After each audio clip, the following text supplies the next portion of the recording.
پشه چوگل داشیا چکاندن.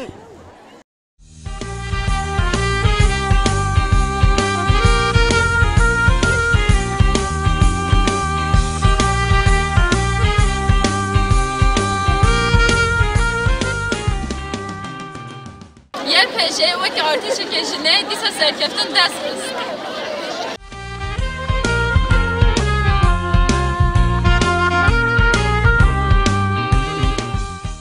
وراح نمشي على عفرين إن شاء الله ونصر والتقدم ونرفع علم الراية.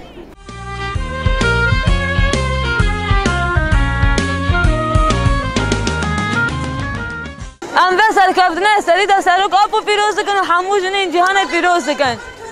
جان آزادی، جان آزادی.